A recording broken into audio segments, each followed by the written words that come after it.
Sidwell's dark secret rocks Britt Westburn's world. The streets of Port Charles were about to witness one of the most earth-shattering moments in General Hospital history. Britt Westburn had always believed she knew the truth about her family, that her biological parents were the notorious Caesar Faison and the formidable Dr. Lisa Lobrecht. For years, she carried the weight of being the daughter of a supervillain, navigating the complicated relationships that came with such a dark legacy. But nothing could have prepared her for what was about to unfold when Jen Sidwell, the mysterious figure who had been pulling her strings from the shadows, decided it was time to reveal the most shocking secret of all: a dangerous game of control. Jen Sidwell had orchestrated Britt's recent employment at General Hospital with precision. She didn't realize it at first, but every decision she made, every move she took, had been carefully calculated and monitored by Sidwell himself.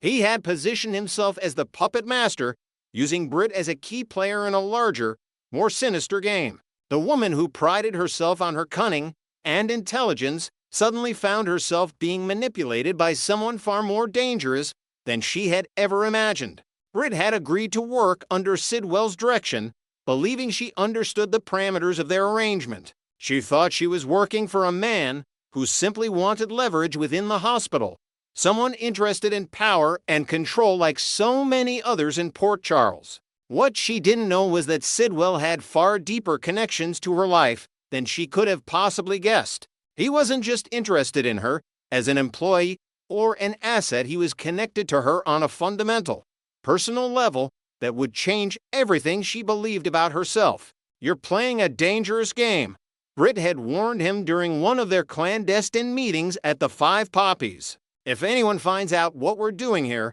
everything falls apart." Sidwell had simply smiled, that cold, calculated expression that never quite reached his eyes. "Don't worry about what others will discover, Dr. Westburn.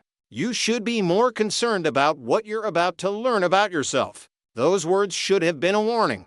Looking back, Britt would realize that Sidwell had been building toward this moment all along, a moment of reckoning that would shatter her understanding of her own identity. The execution of Professor Dalton. The confrontation came at the Five Poppies laboratory, where Professor Henry Dalton was conducting his mysterious research. Britt had grown increasingly uncomfortable with Dalton's experiments and the direction they were taking. She had questions about the legitimacy of his work, the ethics of his methods, and the true purpose behind Sidwell's interest in keeping him on a short leash. Something about the entire situation felt wrong, and Britt's instincts, honed by years of navigating morally gray territory, were screaming at her to distance herself from what was happening.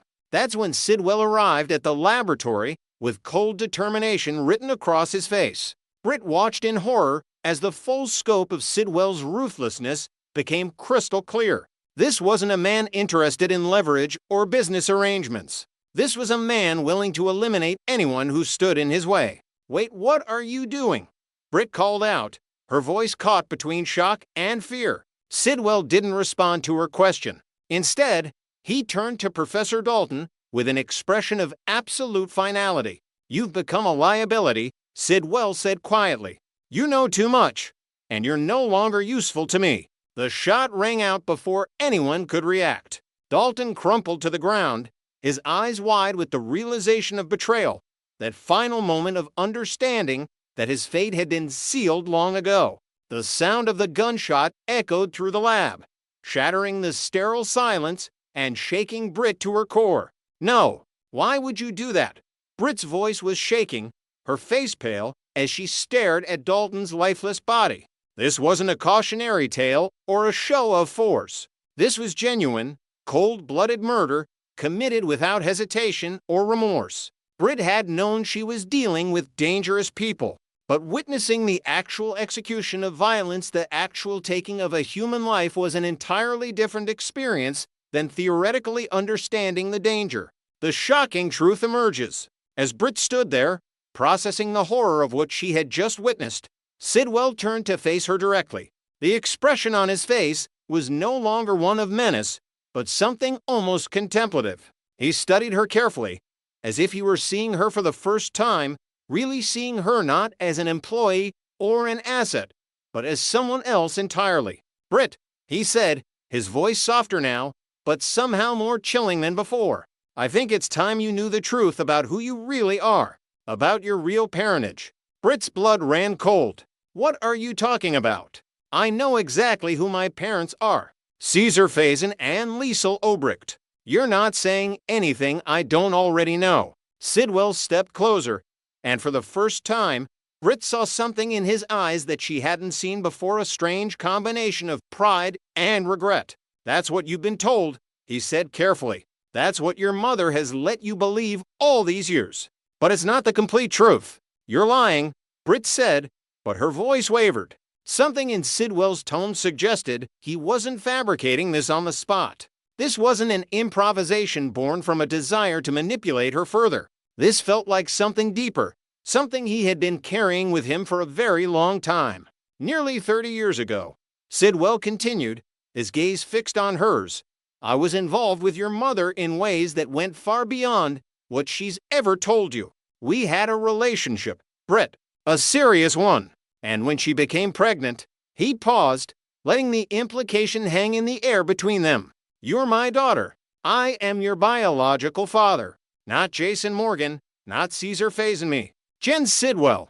The words hit Britt like a physical blow. She felt the room spin slightly, felt her grip on reality begin to slip. Everything she had believed about herself, every story she had accepted about her family's twisted history, suddenly became suspect. The daughter of a supervillain? That narrative, as dark as it was, had become part of her identity. But this was something entirely different. That's impossible. Britt stammered, but even as she said it, she knew she couldn't dismiss what he was telling her. The certainty in his voice, the way he presented this information not as a hypothesis, but as established fact, these things suggested he wasn't lying. My mother would have told me.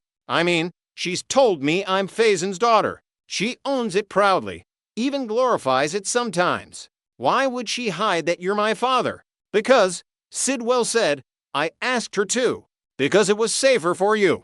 Because I have enemies, and the fewer people who know our connection, the less leverage anyone can use against you. And because your mother understands the value of keeping certain secrets, especially when it comes to protecting the people she loves. Britt sank into a nearby chair, her mind racing through possibilities, through memories, through every interaction she'd ever had with her mother, looking for clues she must have missed. The pieces of her life were rearranging themselves into a completely new configuration. Everything she thought she knew had just been rewritten. The weight of revelation. The revelation left Britt reeling. She had spent years coming to terms with her identity as the daughter of Caesar Faison, one of the most dangerous men to ever pass through Port Charles. She had built a persona around that reality, weaponized it sometimes, and struggled against it at other times. But this learning that Sidwell was her biological father, learning that her mother had kept this secret hidden for nearly 3 decades, it fundamentally altered her understanding of who she was. Why are you telling me this now? Britt asked, her voice hollow. What purpose does this serve? Because, Sidwell said, you need to understand the full extent of your situation. You need to know that I'm not just some employer or manipulator in your life. I'm connected to you by blood. And blood, Britt, blood matters. Everything I've done, everything I'm doing is partially for you. You need to understand what that means for your future in Port Charles. Britt struggled to process his words. Was Sidwell suggesting that his crimes, his manipulation, his coldly executed murder of Dalton, was any of it connected to some desire to protect her? Or was this simply another layer of manipulation designed to cloud her judgment and make her feel indebted to him? She looked down at Dalton's body again, at the very real consequences of Sidwell's ruthlessness, and she knew with absolute certainty that whatever came next, her life would never be the same. The revelation of Sidwell's paternity hadn't just told her who her father was, it had complicated every relationship she had, every alliance she'd made, and every decision she would make going forward in Port Charles. The shocking truth had been revealed, and Britt Westburn would have to find a way to survive it. Next, we will learn about the issue that has sent shockwaves through Port Charles. as the seemingly triumphant election night transforms into a nightmare of biblical proportions for two of the town's most prominent figures. The champagne corks had barely stopped popping at Laura Collins' victory celebration when darkness descended with the weight of 1,000 storms, turning what should have been the pinnacle of her political career into the beginning of a harrowing journey through betrayal, murder, and an elaborate frame-up that threatens to destroy everything she and Sonny Corinthos have built over decades. The evening had begun with such promise, such rare and beautiful hope in a town accustomed to tragedy, as the election results poured in showing Laura's decisive win over her opponent, while simultaneously delivering the second miracle Sonny had been praying for Measure C's resounding defeat at the polls. For weeks, the citizens of Port Charles had debated the controversial ballot measure that would have stripped Sonny of his valuable waterfront pier properties, potentially crippling his legitimate business interests and giving his enemies the openings they needed to strike. The dual victory represented more than political success and business preservation. It symbolized the enduring power of friendship, loyalty, and the kind of hope that stubbornly refuses to die even in a town where darkness lurks around every corner. Laura's campaign headquarters buzzed with jubilant supporters, their faces illuminated by the soft glow of television monitors displaying vote tallies that told a story of resilience and determination.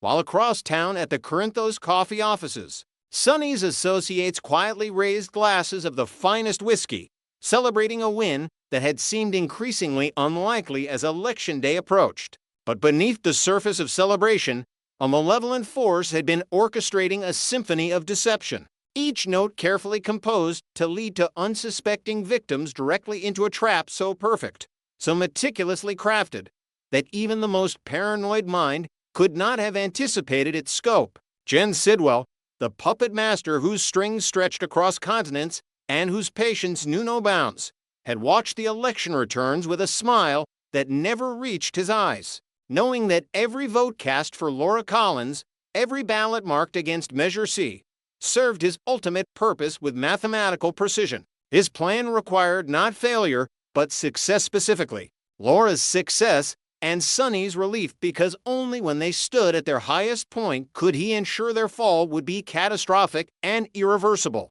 The brilliance of Sidwell's scheme lay in its counterintuitive nature, exploiting the very moment of victory to plant the seeds of destruction, turning celebration into evidence, friendship into conspiracy, and hope into the perfect weapon. The first sign that something had gone terribly wrong appeared as innocent as a mechanical failure, a moment so mundane that Laura nearly dismissed it entirely. After leaving her victory party, eager to get home and share the moment with her family, she noticed her car handling strangely, pulling slightly to one side as she navigated the darkened streets of Port Charles. The seasoned politician and veteran of countless crises, who had faced down international terrorists and local criminals with equal resolve, assumed a flat tire or perhaps a suspension issue, nothing that couldn't wait for morning's light. But as she pulled into her driveway and stepped out into the crisp night air, something compelled her to investigate further. A mother's intuition,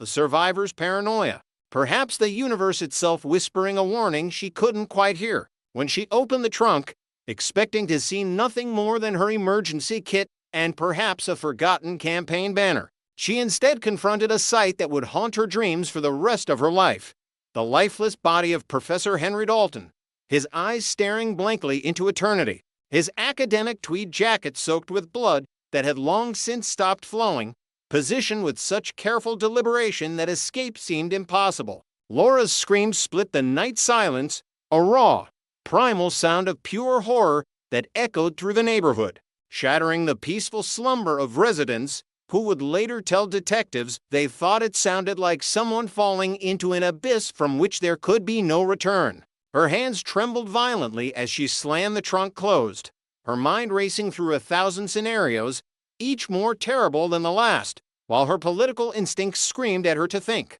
to plan, to strategize as she had done through every crisis of her long and storied career. But this was different. This was a corpse in her car, a man she had publicly threatened, a professor who had played a role in imprisoning her beloved grandson, and the implications landed on her consciousness with the force of physical blows. In that moment, as she fumbled for her phone with fingers that had suddenly forgotten how to function, Laura Collins understood that her victory, her miracle, had been transformed into the cornerstone of her downfall, and that Jen Sidwell had just checkmated her in a game she hadn't even realized she was playing. The genius of Sidwell's operation became clearer with each passing hour, as law enforcement officials began their investigation with the kind of thoroughness that only a high-profile murder could command. Professor Dalton's disappearance had been noted earlier that evening when he failed to appear for a scheduled lecture at Port Charles University.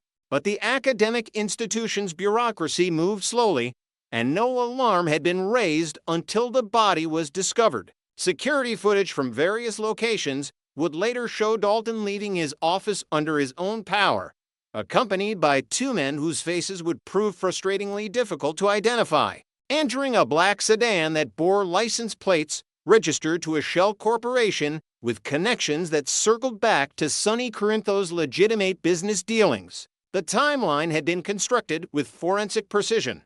Dalton killed elsewhere, transported in Laura's vehicle during a window when her car had been parked at the campaign headquarters, positioned to maximize suspicion, and discovered at the exact moment when her victory would be freshest in the public's mind, creating an indelible association between her success and his death. What made the frame-up particularly devastating was its foundation in truth, the kind of authentic details that lend credibility to even the most outrageous accusations. Laura Collins had indeed made public statements threatening Professor Dalton, her words captured on television cameras and splashed across the front pages of the Port Charles Press during the height of her grandson's legal troubles. She had stood on the courthouse steps, her voice shaking with maternal fury, and declared that Dalton would pay for what he had done, that justice would find him even if the courts would not. And those words now played on an endless loop in the minds of investigators who wanted to believe the best of their mayor, but couldn't ignore the mounting evidence. Her decades-long friendship with Sonny Corinthos provided the second pillar of the frame, their history so well documented, so publicly acknowledged, that the idea of them conspiring together seemed not just plausible, but inevitable to those who didn't know the true nature of their bond. The family connection served as the third strand in this rope of deception, weaving together generations of love, loyalty, and protective instinct into a noose that fit perfectly around two innocent necks. Rocco Falconeri, the grandson they both cherished with the fierce devotion that only grandparents understand, had suffered at Dalton's hands. His future jeopardized by the professor's testimony and the legal consequences that followed. Every investigator assigned to the case understood motive when they learned this detail, their training telling them that family provides the strongest incentive for murder, that parents and grandparents will cross lines they never imagined when protecting their own. Sidwell had counted on this universal truth, had built his entire strategy around the predictable nature of human love, weaponizing the most noble of emotions into the foundation of his crime. The narrative practically wrote itself. Grandmother becomes mayor, uses her new power and her mobster friend to eliminate the man who harmed her grandson, the perfect crime of passion and politics. Complicating matters further was Sonny Corinthos' particular vulnerability at this moment in time, his organization already strained by internal conflicts, external pressures, and the constant scrutiny that came with being Port Charles' most recognizable figure in organized crime. His legitimate businesses, including those precious peers he had fought so hard to protect, operated in a gray area that made him susceptible to investigation. His financial records subject to subpoena, his associates potential witnesses for the prosecution. Sidwell understood that attacking Sonny required more than brute force. It demanded a systematic dismantling of his world, starting with his freedom and extending to every person who depended on him. The murder charge would trigger a cascade of consequences: asset seizures, witness intimidation investigations, forensic accounting probes that would uncover irregularities, whether they existed or not, and the kind of media circus that would make fair trial impossible.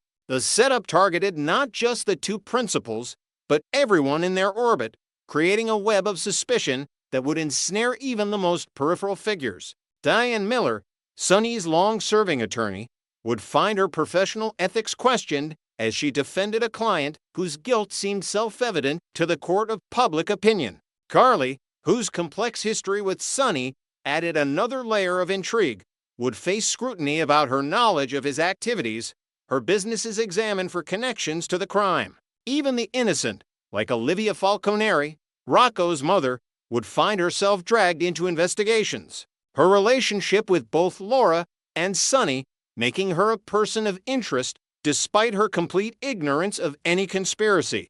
This collateral damage served Sidwell's purposes beautifully, creating chaos that would keep his enemies so busy defending themselves that they would never have time to discover his involvement. The forensic evidence, when analyzed, would reveal a masterclass in frame-up technique that would impress even the most cynical investigators. Dalton's time of death would be placed during a period when both Laura and Sonny had gaps in their alibis, those brief moments when privacy was expected and witnesses scarce. Fibers from Laura's campaign office would be found on Dalton's clothing, while a partial fingerprint matching Sonny's right index finger would be discovered on the professor's eyeglasses, planted with such care that even defense experts would struggle to discredit it. The weapon, never located, would be described by ballistics as consistent with firearms known to be in the Corinthos organization's possession, while DNA evidence would mysteriously appear linking both suspects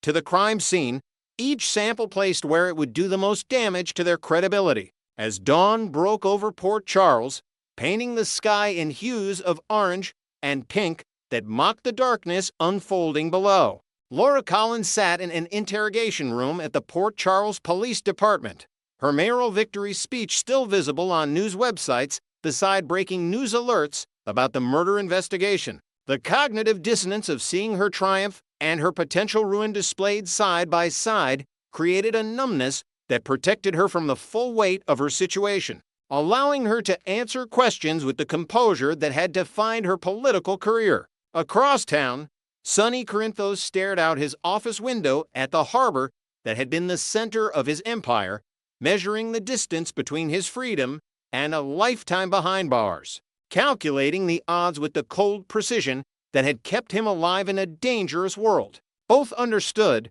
with a clarity that came from decades of surviving Port Charles' unique brand of chaos, that they had entered a battle where the usual rules no longer applied, where their lifelong friendship had been transformed into the prosecution's most powerful weapon against them. The coming days would test every relationship, every alliance, every secret they had ever held, as Jen Sidwell's master plan continued to unfold with the inexorable logic of a mathematical proof. Each piece of evidence would lead investigators further down the path he had created.